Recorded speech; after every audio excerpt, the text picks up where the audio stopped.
This is Joe Todd, December 7th, 1982, interview with Raymond B. Akin. Mr. Akin, where were you born? Allison, Iowa, September 2nd, 1899.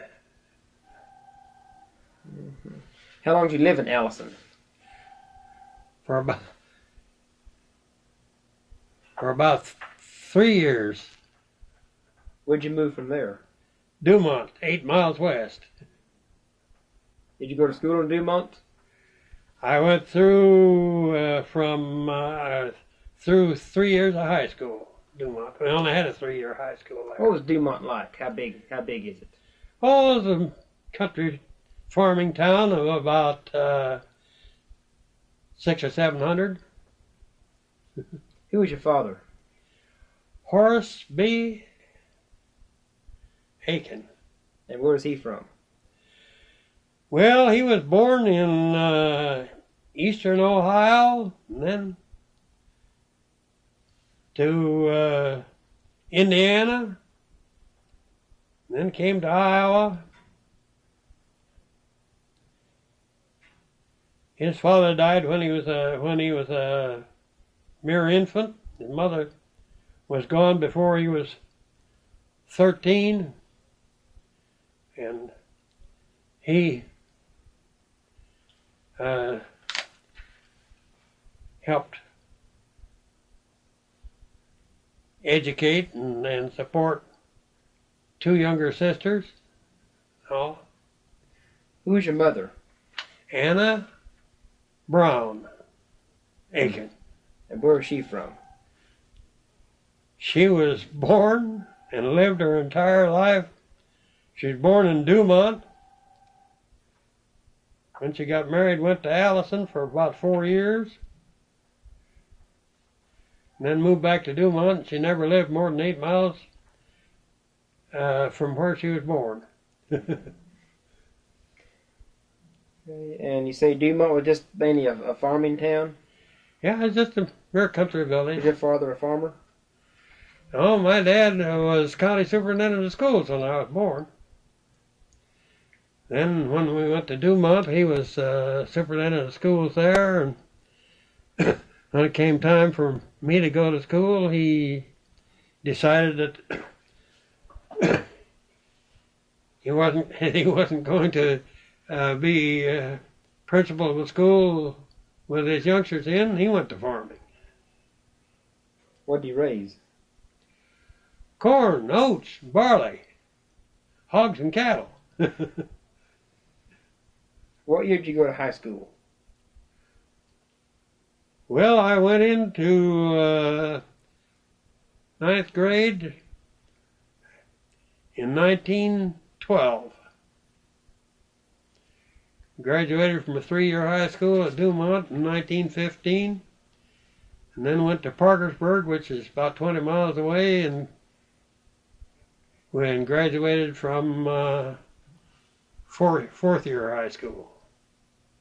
What was the name of the schools you attended? Parkersburg, Iowa. What was your favorite subject there? What? What was your favorite subject in high school? Math. Did you help your father on the farm? What? Did you help your father on the farm? Of course. Of course. How many acres of corn did you plant? Well, I don't know. I don't remember. Did you have to? It depends. That's been it's been a day or two ago. Yeah, it has. Did you broadcast the seeds, or did you have a planter? Oh no. The first 2 years I was in college, I went to 1917 and 18. In the spring, I wound up my college work early enough. Neither Dad nor my brother could plant corn cross row so you could cultivate it, cross cultivate it. I was the only one. I was the only one that seemed to be able to get it so they could get straight. How do you cross? What do you call it? Yeah, you cross-check it. How do you do that? You've got about 80 rods of wire that's got a trip knot there. Every I've forgotten. It depends on what you want. It has it every 3 feet and a half. I think it is 42 inches.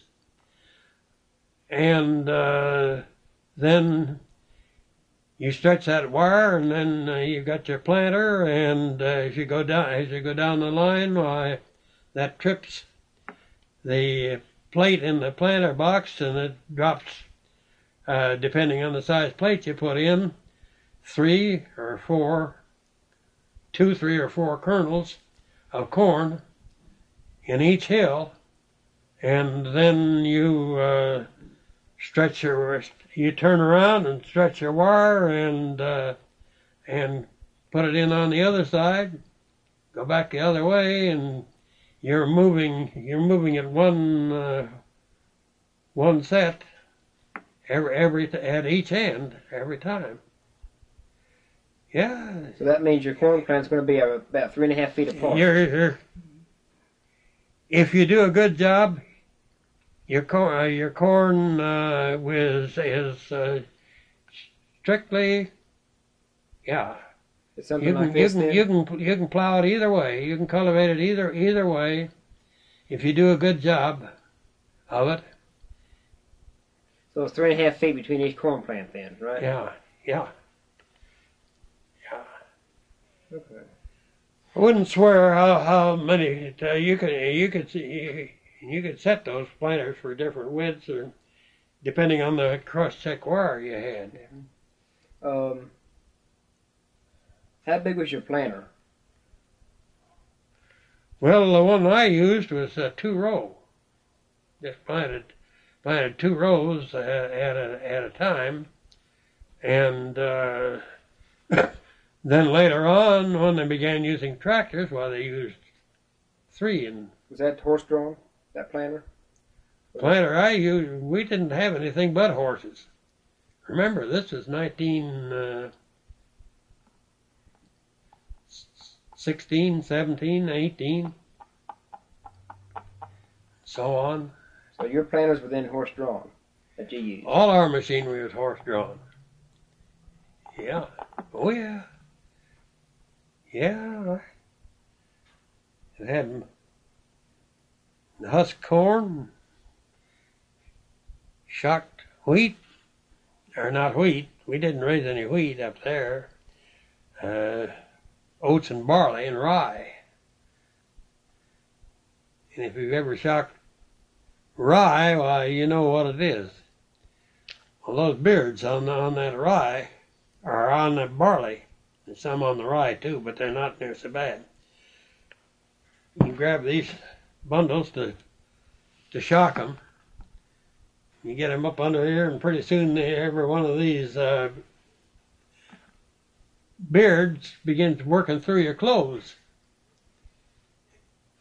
You're raw all the way. Now, why do they call it shocking barley and all that? Well, that's what we call when we pick them up, and back in the days before combines and that, we either stacked our grain and let it dry out there, or else we put it in these shocks, which would have about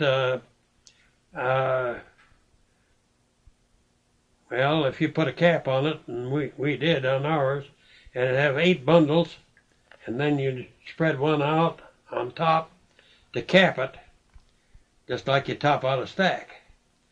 And that's what we call them, shocks. What's the difference between a shock and a sheaf? Sheaf is one bundle. A shock is 9 or 10 bundles. So a shock is a group of sheaths.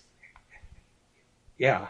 And actually, a shock It's just a small stack. Where did the word shot come from? Don't ask me. I don't know.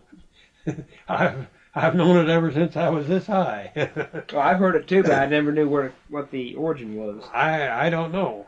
So where'd you go to college then? I went my freshman year at Iowa State Teachers College at Cedar Falls. It's now Northern Iowa University. And what'd you study? Liberal arts. In those days you had necessary subjects, English and math, and foreign language, Latin, for instance. And And you went 2 years? I went 1 year there. And then in the fall of 1917, I went to Grinnell College at Grinnell, Iowa. Did you get a degree?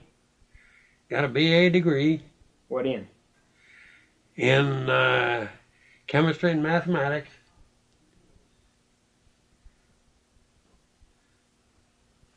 When did you join the military?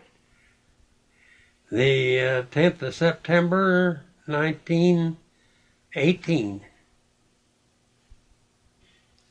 And what were your main duties in the Army? I had two main duties. Trained to be a soldier and do my college work at the same time. This was in College Student Army Training Corps, SATC, which is like this Norman naval deal they had down here during World War II at Norman, and all very similar. So you trained to be a soldier and complete your college. Yeah. Now, were you full-time military at this when this was going on? Well, I was sworn in and took the oath and wore a uniform. Did you go to basic? This was our basic. We got our basic training and then went and then took college classes, and then every night, after mess in the evening, we had a study hall. We had to work on our classwork for the next day. Now, was this at Grinnell College? This was at Grinnell College. Practically all the colleges had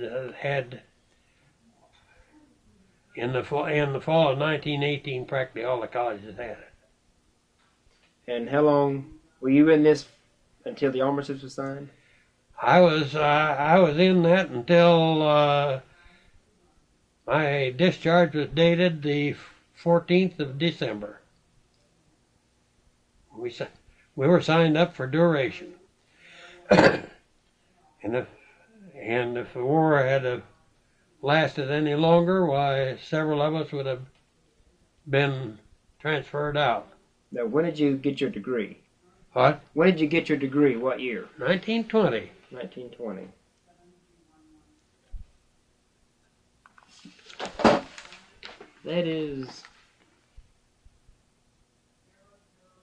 That's my alumni pin. Yep.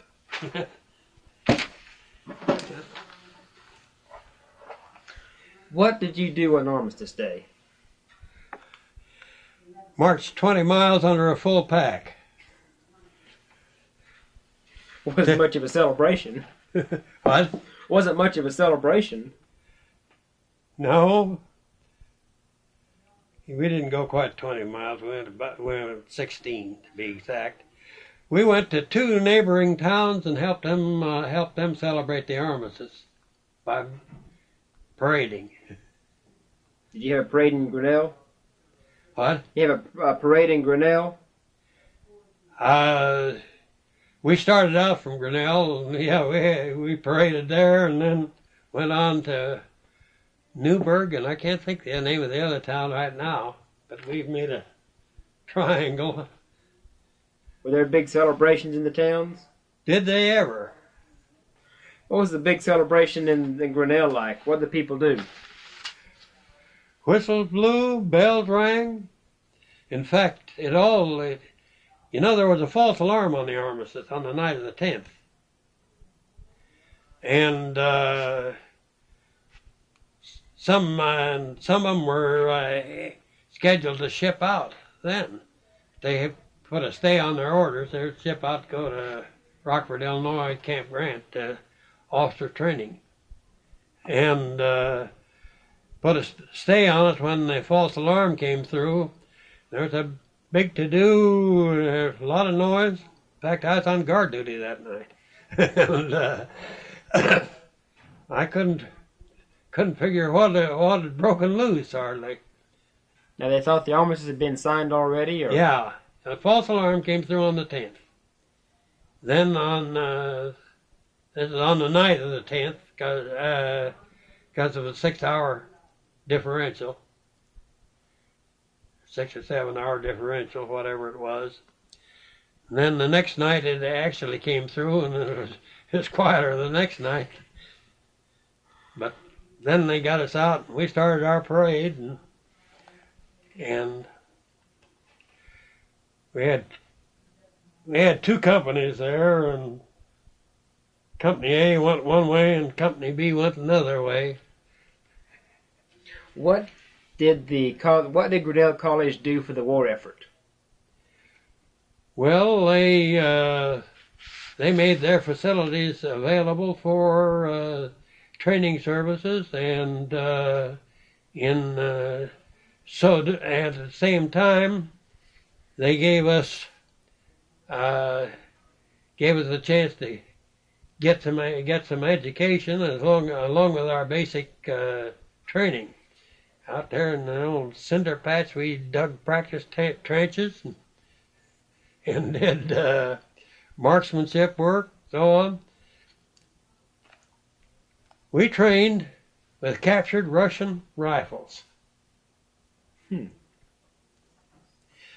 They had a needle bayonet, not the saber type bayonet, and a needle bayonet, which the point of it was a screwdriver you used for assembling and disassembling the gun, and so on. And instead of being like the American rifles, the Russians laid their rifles flat. There was a magazine down underneath there. When we carried them like we were trained to carry them, you slap through that manual arms and slap it up here. Boy, you learn to put padding over your collarbone right fast. I'm surprised some of us didn't break the collarbone, because that was brutal. But they were fine for a manual arm and for training purposes. They used the instructor to have, for bayonet drills, the instructor to have a pole about 10 feet long with a boxing glove on one end and a wire circle on the other end. He'd tap you in back with a boxing glove, and then he'd reverse that. You were supposed to whirl and jab through that circle with the bayonet. Was it easy to do? No, it wasn't easy to do. Now, if you got an ornery instructor, anyway. Some of those sergeants enjoyed their work. What was an average day of training like? What time would you get up in the morning? 5 o'clock. That was reveille. Reveille. Taps at 9. And what was your day like? You know, from the beginning to the end. You had chow. Went to classes. Had chow. Drilled. Training exercises. Had chow. Study hall. And taps. So you had college classes in the morning and Army training in the afternoon? Yeah. And study hall at night. Study hall was for college or military or both? It was for college. So you were training to be officers then, weren't you? Well, we were training to be able to, yeah, them.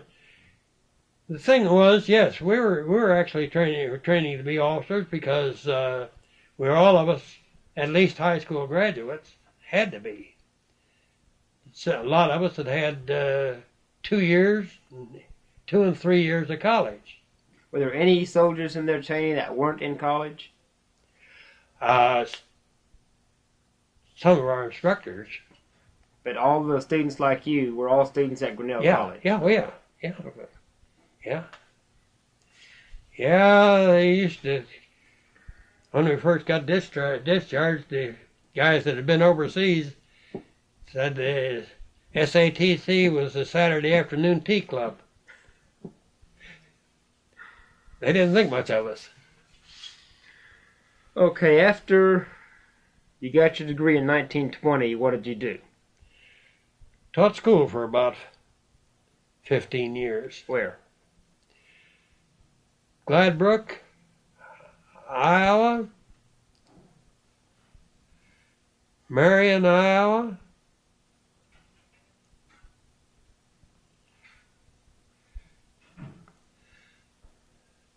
Where else? it's Clarksville, Iowa, back in my own home county. Then 11 years at Waverly, Iowa. Was this in the 20s and through the 30s? What? This was in the 20s to the 30s? 20s and 30s. What was the Depression like up in that area? Well, during the worst part of the Depression,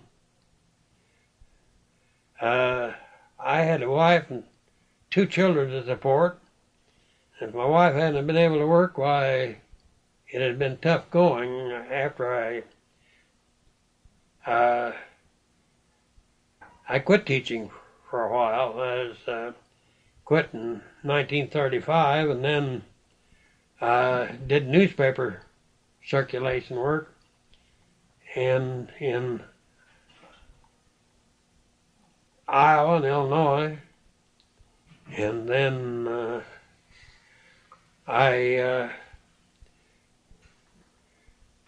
in 1938, I got starved back into teaching again. And I taught over in Illinois, 38 through into 41.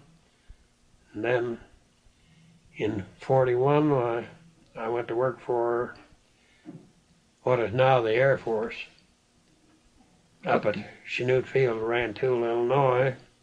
Hired in there, and then they sent me in October, to Shepherd. Wichita Falls? Wichita Falls. That was in October of 41? That was in October of 41. What were you doing on Pearl Harbor Day? I was in Oklahoma City meeting my wife and and 2 youngsters who had driven through from Iowa. So you're here in Oklahoma City when you got the news? No, I was back in Wichita Falls. I had an old 19...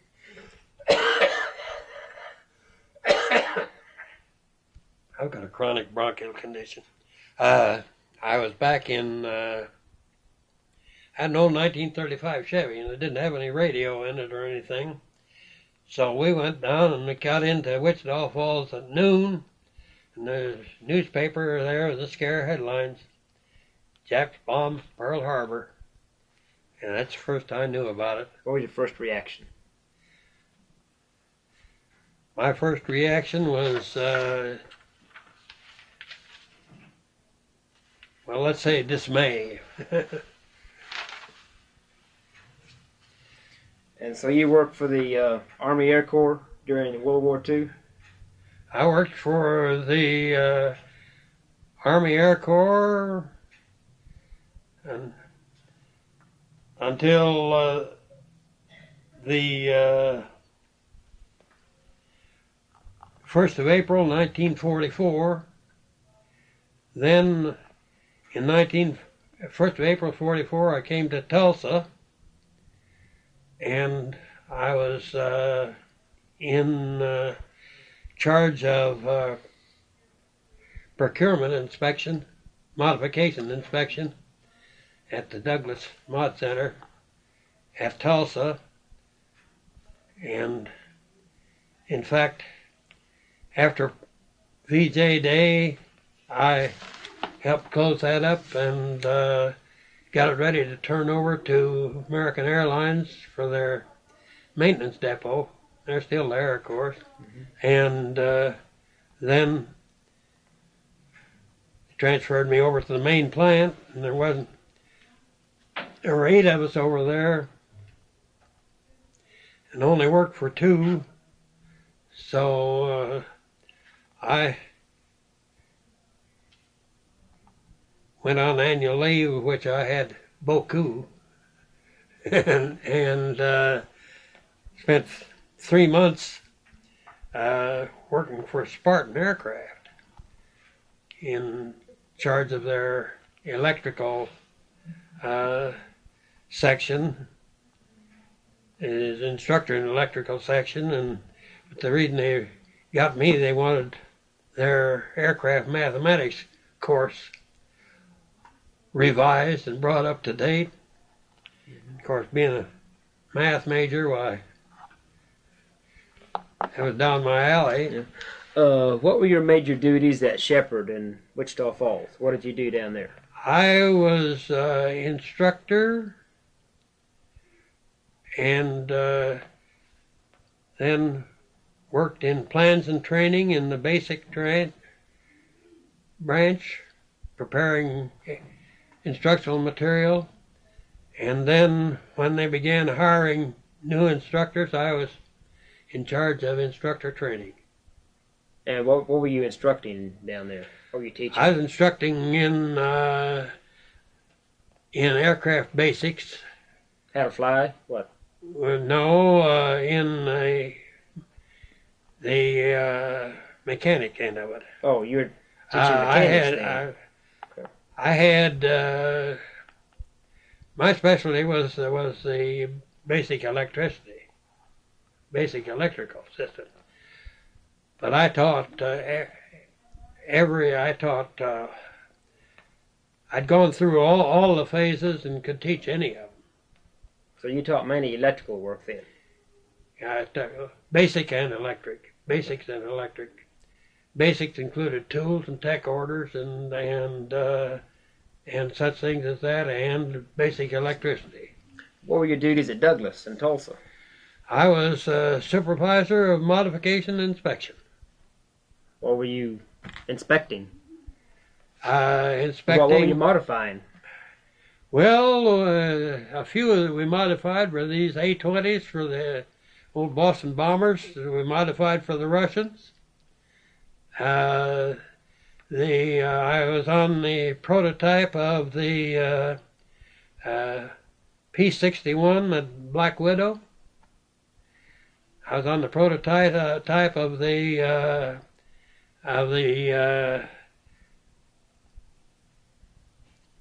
tanker project that came over here to tinker. I was inspector in charge of that, and then I was also relief man on flight line inspection. On flight line inspection, that was just inspecting the airplanes, or? Well, that was just pre-flighting the airplane before the pilot came to fly them away. Fly them over to Europe or Japan or whatever? Well, almost Russian captain wanted to court-martial me because one of our pilots flew it over to, I think it's Whitehall, Montana. The Russian took over then and flew it into a mountain. He came in there one morning with fire in his eyes, wanted to know whose stamp was S518. The IC, inspector in charge, Bill Cox, said, what's the difficulty? He said, well, it says It's the guy that signed off the book on this modification, and he says, and the thing crashed. He was pretty irate. He wanted to court-martial me because of the fact I signed off a plane that his dumb pilot flew into a mountain. He got informed that he wasn't in Russia. So what did he do? He cooled his heels. What else could he do? Not much. There wasn't a darn thing he could do. Because he was just there.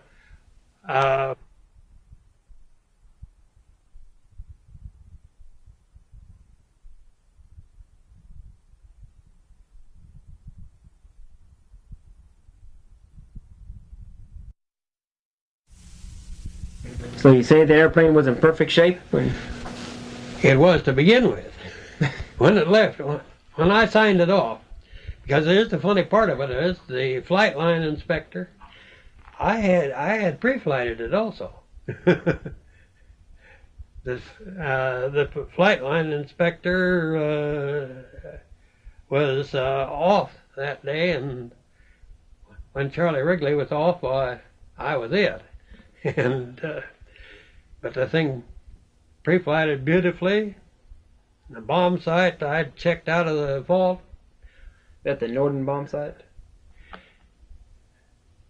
Yeah, the old Norden.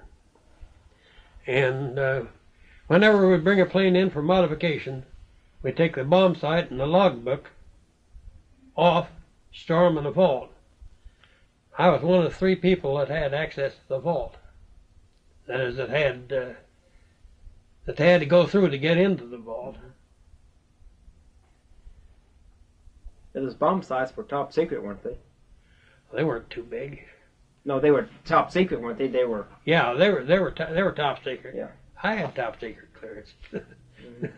So we had Russians in Tulsa then, picking up airplanes. We had a Russian captain in Tulsa who was overseeing what little he knew about it, throwing his weight around in Tulsa. But we had no Russian pilots. The Russian pilots picked up the planes in Montana and then flew them over by way of Alaska and Siberia that way. That's a long way around, isn't it? Well, of course, you can fly over Europe, though, I guess. Well, the Russians, of course, they were flying them to their nearest area, which was. Yeah, Siberia, but still had to cross Siberia to get to Germany, though, yeah. didn't they? But once they got on Russian territory, there wasn't anything they could blame anybody for, except themselves. Yeah, they had the red star on them and everything. What kind of airplanes were they? There were eight A-20s, which what's an attack A-20? bomber. Attack bomber. A light bomber. They called it the Boston Bomber. You're too young. I was born in 46. Well, the last one of these that we modified was in 45, early 45. What did it entail of transferring the Douglas plant over to American Airlines? What all did you do? Well, what we had to do was get the government furnished equipment back to either Tinker or wherever else it came from. See it as properly crated up, inspected, and shipped back. Clearing out the records and such things as that. And then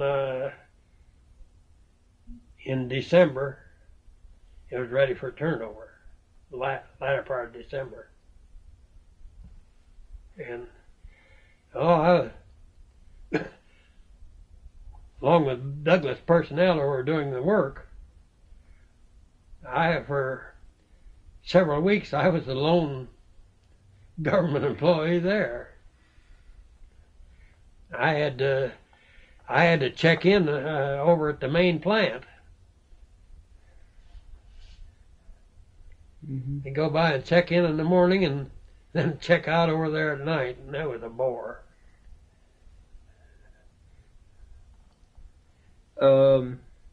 What did the city of Tulsa do for the war effort? Do you remember any activities, mainly going big activities in Tulsa? No, except that there was a procurement outfit in Tulsa. One of the peculiar things was that in training instructors down there at Shepherd, among those I trained was my own wife, and she always insisted I gave her the poorest grade she got all the way through, and maybe I did. So your wife was an instructor? She was in training as an instructor, and then she was over during structures training after she graduated from the training course. She was over in structures, airplane structures, and she was a darn good instructor, and she was good. But a funny thing happened. We got some questionable characters coming in there as instructors, and one gal, well, she was a prostitute, is all there was, all you could say, one way or the other. And they were in the restroom talking one day, and I insisted that they have a notebook, their plan books, completed and in by such and such a time. She didn't have hers. Jessie didn't have hers done. So one of the guys asked her, "What are you going to do?" She says, "I'll make out all right." He says, "I've got an in with an instructor."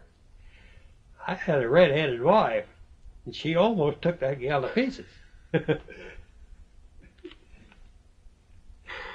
Mm-hmm. She told her exactly what she was, and that there wasn't any way that she was telling the truth. Mm-hmm. Then later on, they transferred her to structures over there, and then later she came to Tulsa, to the Tulsa Procurement Center there, and she inspected oxygen and so on.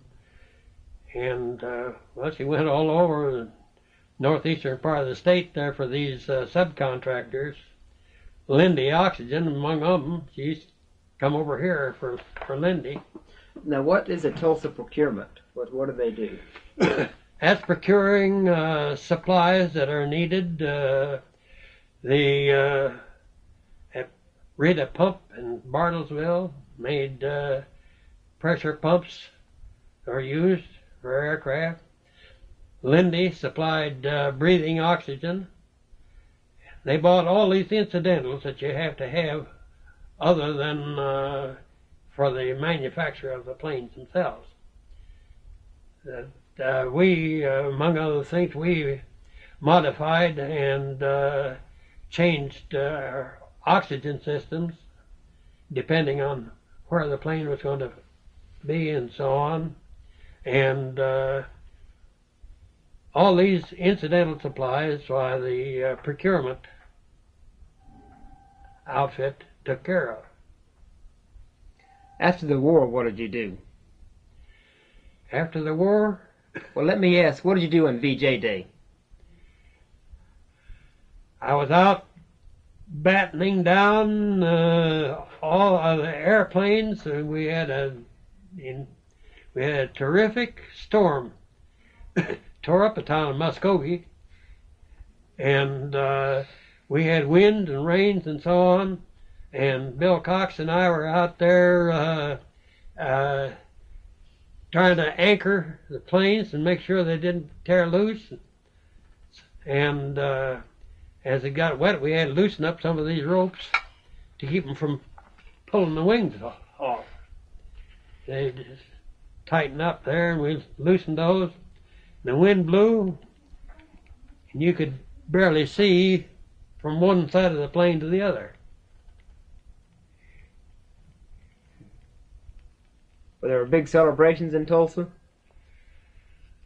I don't know. I was working. So after the war, what'd you do? After the war, they finally, in the 3rd of May, 1946, they transferred me over here to Tinker Field. And I was in personnel at Tinker Field, in the training department again, by the way, until they forced me to take mandatory retirement the last of September 1969. See, then I got to be that magic age at which you cease to know how to do what you've done for the last 50 years. I got to be 70 years old. Nowadays I wouldn't have to retire but at that, but I did then, and got my retirement reduced because if I could have stayed one more month, I could have gone on my high 3 years and could have counted accumulated sick leave as longevity. I had 15 months of accumulated sick leave over 28 years. And then on top of that, they changed the law to make it over the high 3. And their wages were beginning to go up.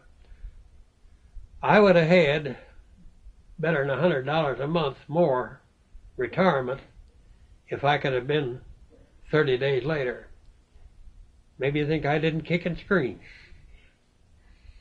So since then, you've been active in the World War I veterans. I've been, I was still working when I was department commander. For the World War I veterans. Yeah, I started. I joined the World War I organization the first day I ever heard about it, and that was in July 1959.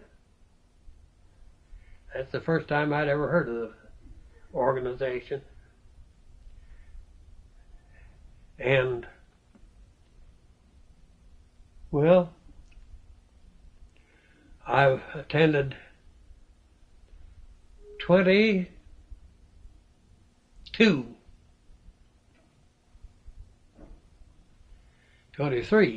consecutive national conventions, starting with Dallas in 1961, and I've attended 24 consecutive department conventions. I have a question. We sent troops to Siberia in World War I. What? We sent troops to Siberia in World War I. Why? To secure, there was still revolution going on there and fighting and all, and the idea was to secure the peace. This was the Russian Revolution? The Russians, of course, in 1917 when they had their initial revolution, but there was still activity for many years afterwards. In fact, there's still activity. So we sent troops in Siberia to secure the peace? Well, that was near as I can figure it. Now, were we for either side? Were we for the Bolsheviks or the Tsar or what? Well, the big idea is that the Russians started out with the Germans, if you remember. Then they had their revolution and turned against the Germans. No, wait, I'm confusing World War II now. Yeah, That's World War II. World War One, they were supposedly on our side until that is, and then they had the revolution. They weren't on anybody's side. Gotta refresh my memory on the history here. Believe it or not, I taught history. So we just went into Siberia, like you said, mainly to secure peace. They figured it was necessary to stabilize conditions. We weren't for either side then. The Bolsheviks or the Tsars or the Tsar. Well, the Tsar was pretty well kaput at that time, if I remember correctly. When did they shoot the Tsar?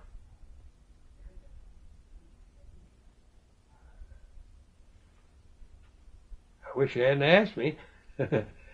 I don't remember.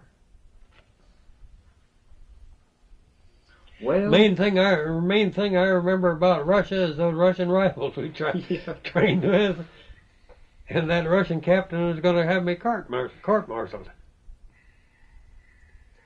Well, Mr. Akin, I think we have a good interview. Okay, well I'll try to get use some of this information that is kind of sketchy at the present time. Okay, yeah, thank you.